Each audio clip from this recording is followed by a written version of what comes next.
ಯೇಸು ಕ್ರಿಸ್ತನ ಮಹಾಪರಿಶುದ್ಧ ನಾಮದಲ್ಲಿ ನಿಮ್ಮೆಲ್ಲರನ್ನು ವಂದಿಸುವಂತವನಾಗಿದ್ದೇನೆ. Praise the Lord. ಶಾಲೋಮ್. ಈ ಬೆಳಗಿನ ಜಾವದಲ್ಲಿ ವಾಕ್ಯ ಓದಿಕೊಳ್ಳೋಣ. ಇಬ್ರಿಯರಿಗೆ ಬರೆದ ಪತ್ರಿಕೆ 4ನೇ ಅಧ್ಯಾಯ 12ನೇ ವಚನ ಓದಿಕೊಂಡು ಸ್ವಲ್ಪ ಧ್ಯಾನ ಮಾಡಿಕೊಳ್ಳೋಣ.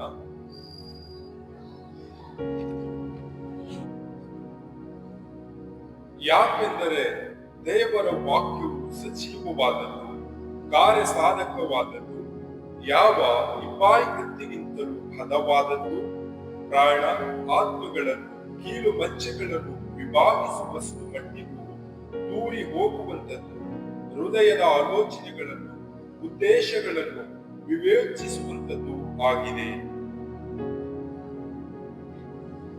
ಈ ವಾಕ್ಯದಲ್ಲಿ ನೋಡುವಾಗ ದೇವರ ವಾಕ್ಯವು ಸಜೀವವಾದದ್ದು, ಕಾರ್ಯ ಸಾಧಕವಾದದ್ದು, ಯಾವ ಇಬ್ಬಾಯಿ ಕತ್ತಿಗೂ ಹದವಾದಂಥದ್ದು, ಪ್ರಾಣ ಆತ್ಮ ಕೀಲು ಮಜ್ಜೆಗಳನ್ನು ವಿಭಾಗಿಸುವಷ್ಟು ಮಟ್ಟಿಗೂ ದೂರಿ ಹೋಗುವಂಥದ್ದು, ಹೃದಯದ ಆಲೋಚನೆಗಳನ್ನು ಉದ್ದೇಶಗಳನ್ನು ವಿವೇಕ ಚಿತ್ತದಿಂದ ಆಗಿದೆ ಎಂಬುದಾಗಿ ವಾಕ್ಯದಲ್ಲಿ ನೋಡುತ್ತಾ ಇದ್ದೇವೆ.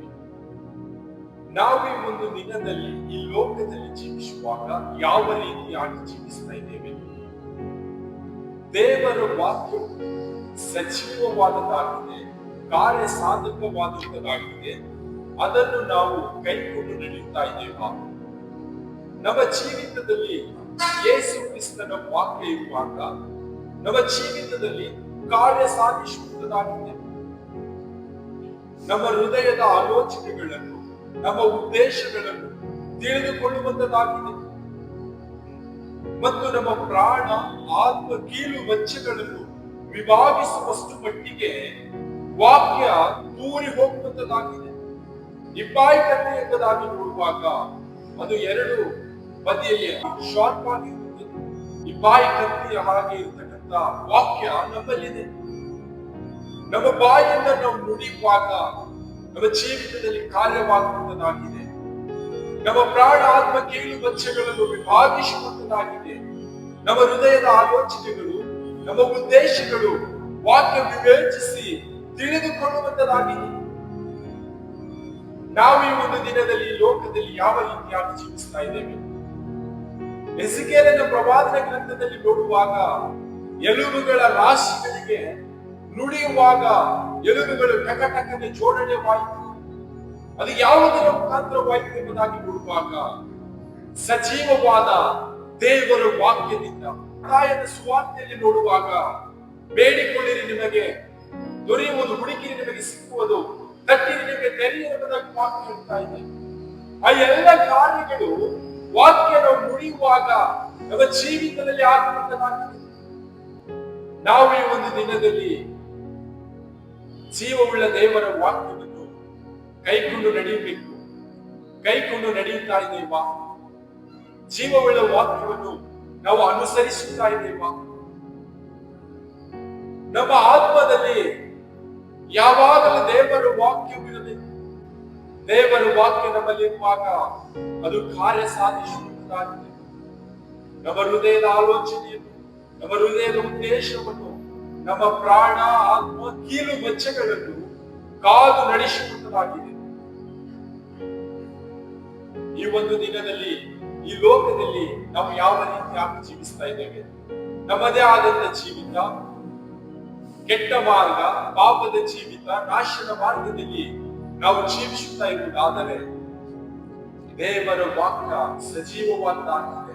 ಇದನ್ನು ನಾವು ಕೈಕೊಂಡು ನಡೆಯುವಾಗ, ಇದನ್ನು ನಾವು ಅನುಸರಿಸಿ ನಡೆಯುವಾಗ ನಮ್ಮ ಪ್ರಾಣ ಆತ್ಮ ಕೀಲು ಮಜ್ಜೆಗಳು, ನಮ್ಮ ಹೃದಯದ ಆಲೋಚನೆ, ನಮ್ಮ ಹೃದಯದ ಉದ್ದೇಶ ಎಲ್ಲವೂ ವಾಕ್ಯ ಹದವಾದ ಇಬ್ಬಾಯಿ ಕತ್ತಿ ಹಾಗೆ ನಮ್ಮನ್ನು ಸರಿಪಡಿಸಿ ನಡೆಸುವಂತದ್ದಾಗಿದೆ. ನಮ್ಮ ಬಾಯಿಂದ ಹೊರಡುವಂತ ಪ್ರತಿಯೊಂದು ಮಾತುಗಳು ದೇವರ ವಾಕ್ಯದ ಮಾತುಗಳಾಗಿವೆ. ಇಬ್ಬಾಯಿ ಕತ್ತಿಯ ಹಾಗೆ ನಮ್ಮ ಬಾಯಿಂದ ಹೊರಡುವ ಮಾತುಗಳು ಅದು ಪ್ರಾಣ ಆತ್ಮ ಕೀಲು ಮಜ್ಜೆಗಳನ್ನು ವಿಭಾಗಿಸುವ ಮಟ್ಟಿಗೆ ದೂರಿಕೊಂಡು ಹೋಗುತ್ತದೆ ಎಂಬುದಾಗಿ ವಾಕ್ಯದಲ್ಲಿ ನೋಡುತ್ತಾ ಇದ್ದೇವೆ.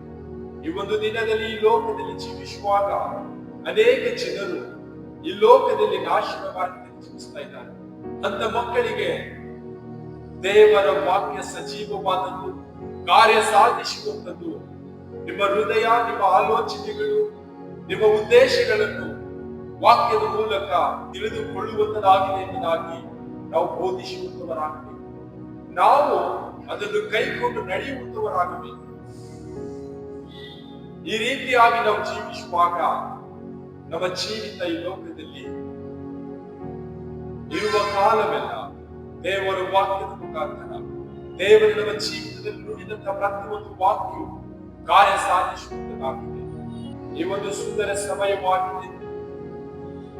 ನಮ್ಮನ್ನೇ ನಾವು ವಾಕ್ಯದ ಮುಂದೆ ತಪ್ಪಿಸಿಕೊಳ್ಳೋಣ.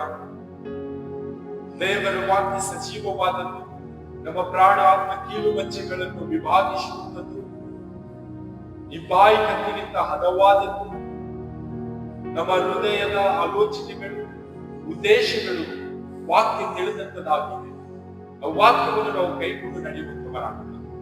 ಕರ್ತನು ಈ ವಾಕ್ಯ ನಮ್ಮೆಲ್ಲರ ಆತ್ಮೀಯ ಮಕ್ಕಳಿಗೆ ಆಶೀರ್ವದಿಸಲಿ. ಆಮೆನ್.